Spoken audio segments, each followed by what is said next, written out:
I'll bet you really hate me. Oh, no, John, I don't hate you. I just hate basketball. What are you worried about? I'm in the zone, man! So they're pissed off, I'm in the zone.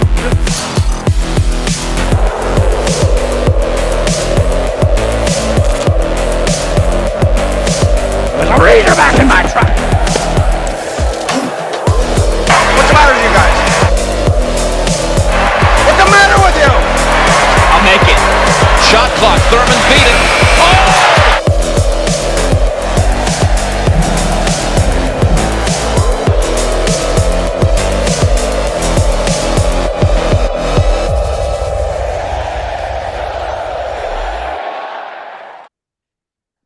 Welcome back to Arkansas Basketball Recap, that show that recaps every Arkansas Razorback basketball game, including when you're down 2 players. Surprise! Didn't know, didn't see it coming. I mean, I guess there was some hints to it yesterday, but DJ Wagner, Carter Knox, both out. Hey, small rotation, but we're playing a bad team. But we are playing a team that Arkansas hasn't won in their building in a long, long time. And hey, we don't complain about road wins. Arkansas gets the victory over Mississippi State by 20, which is what you want to see. 88-68. Let's just start with this. Hope the guys are all right, because also Ewing's over there getting like treatment on the shoulder. Don't love any of that. But hey, I like that you didn't come out and were terrible from the beginning. The start was good. So you were like, kind of back and forth, and then you went a little within the first 10 minutes, you went on your first run, got up. That's how you're supposed to do it, guys, against inferior competition. And that was good to see. Also, I could tell, I'm interested to hear Jake's thoughts. I could tell that they had focused on some defensive adjustments. Like they were doing different things team-wise on defense, throwing 2 guys to the ball. I think this is actually smart. They are not like a great individual defending team. We know that. But if you can maybe force, not the most perfect pass because you throw 2 guys at the ball, we are fast, we are long, and if we can get steals, we are nasty. When we get up and go. So I like the idea of like, man, maybe we can't just like sit down and lock a team up, but how do we force some more turnovers? That would be that's a way we could play defense. And it seemed to work. I mean, this is not a great team that we're playing against, but it's an SEC team. It's a quad 2 win, and that defense looked better. I'll say that. Like it looked better. It actually is kind of hard to know long term if you should be encouraged. I mean, obviously, like I said, first, I'm not going to there's nothing to I have nothing to complain about. I mean, how could you? Yeah. The only things I would caution is maybe it's hard to know when you play a team that's basically is already decided, like this is right at the tipping point where like they know they're not good, their season isn't going anywhere, and so it's hard to know. Like I said, and then we have weird personnel's out there because of our injuries. So it's hard to know what you're seeing, whether this is indicative of a scheme change or if it's just that you have different personnels. You're running 3 bigs sometimes. You're running, Sealy's out there. You're just wondering, did that, how much did that affect it? And then also, with a bad team, you're like, I don't know. How much can you glean for when you play a good team? You know what I mean? Because now, like I said, it's still this is exactly what you would hope they would do. Did they win by 20 on the road? Down 2 guys. Down 2 guys. I mean, I don't know. I don't know what you were looking for, right? Right, and so like it's hard to know how much you should be encouraged when they face somebody that's a little bit better, and if they've actually gotten things, because there were still moments where, back cuts. There's, and like I said, you're gonna sometimes teams work the ball in a way where it's like they get a bucket and you played pretty good defense. They just played better offense and like they just made sick passes and really got your rotations perfect.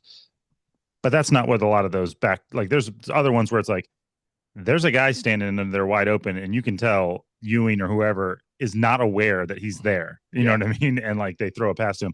But I mean, dude, you have to be nitpicking to complain about anything. That's why this can be somewhat boring as far as like there's not a lot to say.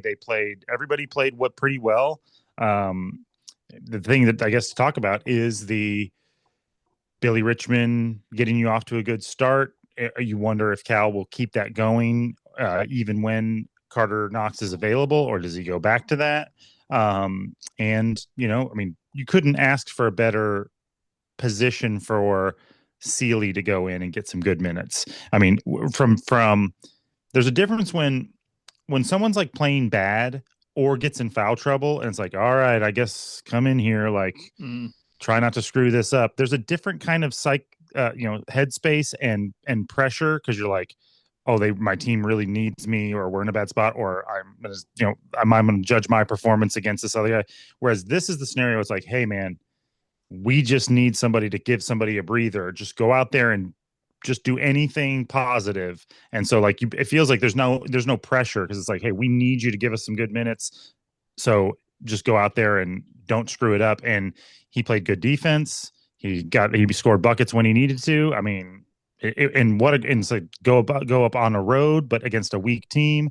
Perfect environment to get some legs out of him, because who knows? Like I said, anybody tweaks an ankle and you're going to really need him. This is a pretty short rotation now that we're on.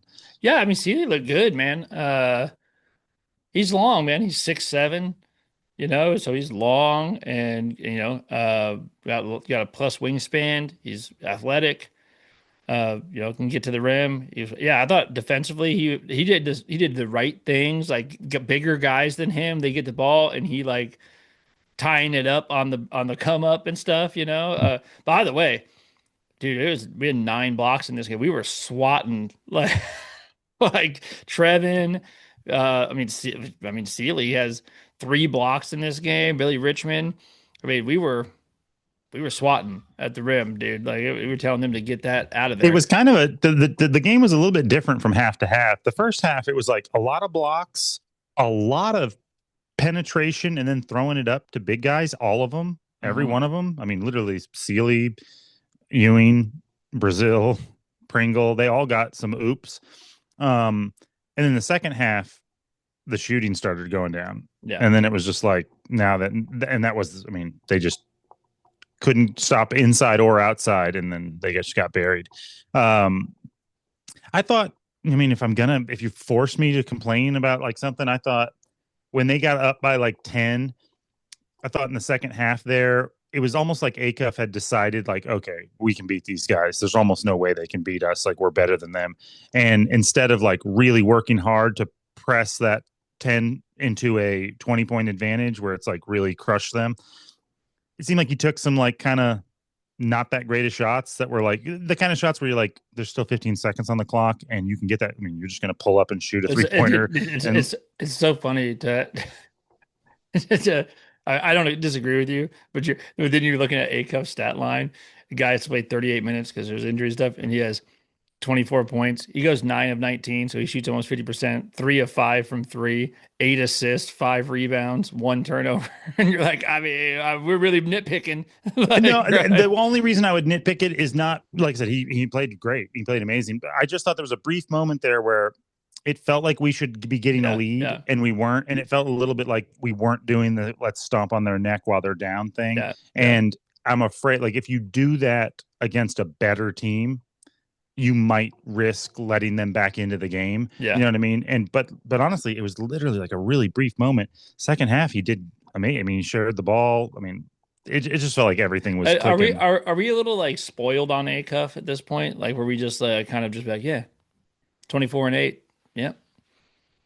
Because dude, one thing about Acuff, how consistent is this guy? I know. Like it's kind of ridiculous. Like this guy doesn't have like bad games. Like it just I know his worst game might have been that Kentucky game, and he still got 20. He's just gotta go get that, and he's just like, dude, he's so when he hit that 3 like at the end of the half, just like no big deal. Like there's other dudes, man. That would be. I actually thought that was a big play. Yeah. I mean, that's there's something cosmically where when that goes in, if you're the other team, you're like, okay, we either didn't play really good and we go into the half against a really good team that we didn't expect to beat, and we're like, hey, we're only down by Yeah. 9 or whatever. You know what I mean? It's like it's a single digit game. We're still in this, and then that goes in, and you're like, God's not going to let us win this. Like this is not our game. Yeah. Well, there's another I guess I just like Acuff's demeanor. Uh, there's a not a few, but it's probably most guys when they hit that, they're walking off the floor like hand for their or freaking, in the vein or whatever. He just slap, I slap, do like like that a lot. I mean, you know me, I don't like a showboater at all, especially when you're showboating. I mean, dude, if you hit a game-winning shot or yeah, game-winning block, do whatever you want. Once it's zeros and you've got the win and you did something, it's like, dude, pump, do the Jordan jump and pump your fist. Doing it because you hit 1 3 in the first half, yeah. it's like you're a great basketball player. You're supposed to hit some threes. Like I don't understand why it's like the guy that gets a tackle for 1 yard and second down. It's like and starts to just like screaming and beating his chest. Like there's still more downs to Yeah, play, and there's still a whole nother half to play. we actually don't have a lot of that on this team. Period. Like maybe Knox does maybe a little bit of that, but like I mean, obviously DJ Ewing, does. DJ Ewing has a little Ewing has a little bit of tude. a little bit, yeah. Like, but obviously DJ doesn't do that like ever. But Thomas doesn't do that either. Mm-mm. Like Thomas is like, oh yeah, well I shoot it, I expect it to go in. I expect all shots I take to go in. So like I'm not acting like anything. And Billy Richmond doesn't do it either. Like No, and he'll do yeah, something crazy and the not. most emotion I saw from Acuff in a long time was when he threw that oop to Sealy.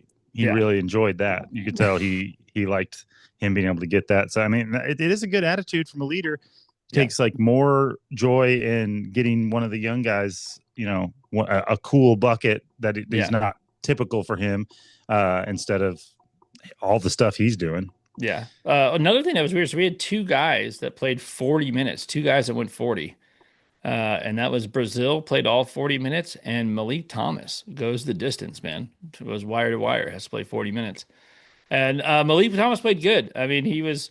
So did Brazil. Did Brazil stat lines very nice. I'm gonna get there. Like so, yeah. Thomas had 17 points. 3 rebounds, 3 assists, no turnovers, 2 steals. Did great. Hit 3 threes. Brazil really like got us off to a good start along with Billy. He has 19 points. Hit 2 early 3s that really set the tone. 8 rebounds, 4 assists, 4 blocks. I mean, it's pretty good. It's a pretty good night. Yeah. That's pretty good work right there. And so yeah, you had to like that. And hey, Nick Pringle, Ewing was he's partially dinged up. Also, Pringle was playing better defensively than Ewing was, and so I think that's part of the reason he got more minutes too. So Yeah, I thought Pringle did well low key. I mean, obviously his rebounds are good for any game, but even just subtle things like there was one play where he got the ball really high and you could tell almost killed a guy on a screen. yeah, almost killed the gun screen. Apparently, karate chopped someone's like artery or something. I couldn't tell why that guy got so jacked up. I mean, was he concussed or I don't know. to get his eyeball scratched? Like, I mean, it looked unpleasant, but He's like got a towel on his head. I mean, that looked. Yeah, I was like, man, what happened? Yeah. But I mean, 28 minutes, 6 points, 11 boards. It's nice. Yeah, good for him. I mean, we needed him in this game. Well, and so Arkansas wins the rebounding battle too. That's part of it. So they win it by 5, 38-33. We shoot 52% from the floor. Can't ever complain Acuff's about got to that. get a double-double. He's so close so many times. I know, right? It's well, dude, at halftime he had like 12 halfway. points. Yeah, he was halfway to a triple-double. He was like he had like 12, 4, and 6 or something. And you were like, dude, you're flirting around. But then we I didn't thought for miss. sure he was going to have double-digit assists the way this game started. Yeah, Because it was just like oop over here, oop over there. But yeah, it just didn't happen. But so that was good. Yeah, Sealy. I guess the one more thing to kind of talk about is Billy. No, he only played he played 25 minutes. He would have played more than that if he hadn't gotten in foul trouble. Now this is a thing. Like Billy never going to be able to play 40 minutes in any game ever. Yeah, Uh, that's why people like when if you've got a couple of guys hurt, it's like, oh yeah, and then also Billy's only like best case scenario worth 30 minutes. yeah. He will foul out in 31 minutes. Yes, yeah. But he goes 25 minutes, dude, 14 points, 7 of 11, 4 rebounds, 3 assists, and was just doing. Dude, Billy was like those 4 assists. Dude, like Billy was dropping some dimes on it. He was making good decisions with the basketball, Mm-hmm. and And, and and so was honestly, I did think that their decision making overall just was so much better. I mean, Brazil made some good passes and some good decisions not to shoot shots oh, that dude, maybe. he must have passed up 4. Like where like he could have pulled it easy and just didn't. Mhm. Yeah, and like I said, I thought Pringle did the same thing. Pringle did a good job of facilitating when he needed to. I mean, he came up top and got screens, took the ball, handed it off. Like, I mean, they're the little things, but they're the things that we were not able to somehow do against Kentucky, embarrassingly. Yeah, but no, man, I like it. I thought that sending 2 at Hubbard and making him get rid of the ball that looked good. It did result in turnovers. I don't know how many turnovers did they have. It wasn't a ton, but they turned it over 11 times. But Arkansas doesn't force a lot of turnovers. Like I mean, we don't usually force double-digit turnovers. We just don't. And so that's good. And if we get, and I think a lot of those turnovers were live turnovers, Mhm. and we turn live turnovers into points. So. Well, and they did do a good job of finishing those too. We've had a little bit of trouble in the past few games of like getting out and then not not being able to finish on those, but everybody did a great job. I mean, Thomas did a good job.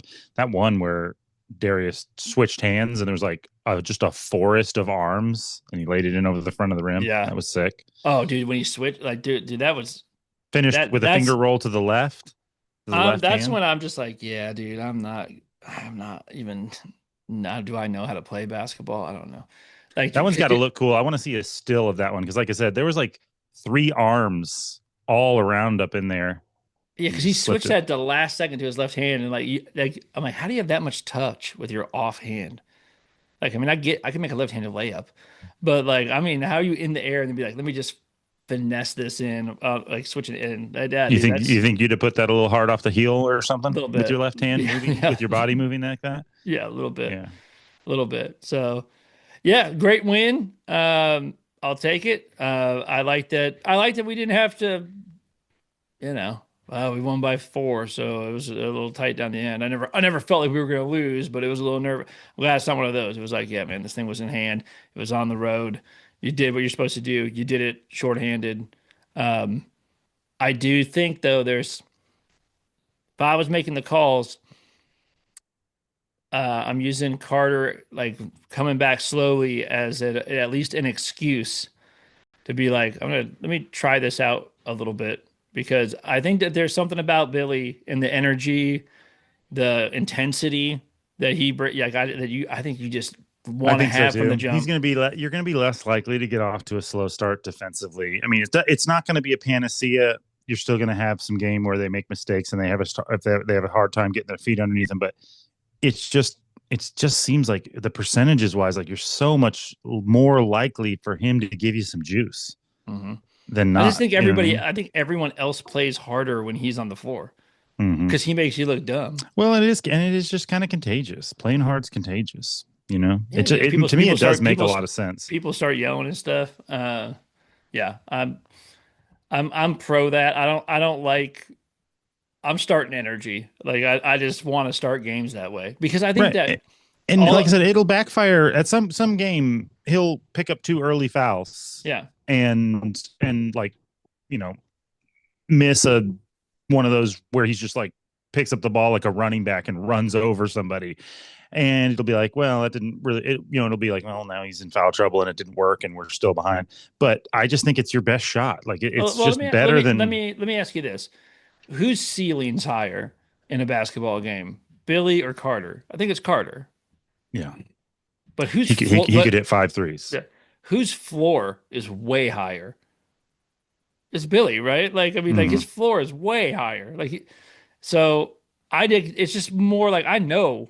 Like now, Billy can have good games and better games, and maybe not so good games. But his floor, the basement for Billy is not the same as the basement for really almost Anybody. anybody. He probably has him and Acuff have the lowest floor. I mean the highest floor. Yeah. Yeah. So I'm just doing that, dude. Because and even if he is having a bad game, it's not going to be because I've never seen Billy not play hard. Mhm. It just I don't even know if I don't think he knows how to do that.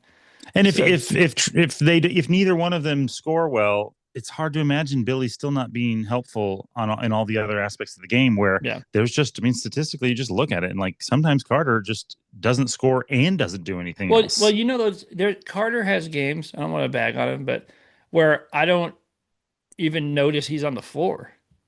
I know. That You look down and Billy, you're like, he played 30 minutes. yeah, Billy can have 0 points, but that never I never don't notice you're not going to not notice he's on the floor. Mm-hmm.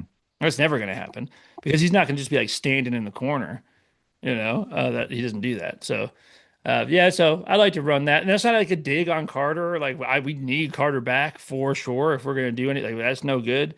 But I don't mind old Billy Goat in the starting lineup to bring some juice from the jump.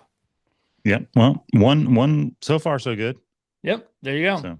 Well, all right, man. I think that's it. We'll be back, later on this week to talk about Tuesday, right? Tuesday. LSU on the road. So we got to get that one too, because then it gets gotta get it tough. Gotta get it. So, all right, man. Well, all right. I'll see you then. Pig.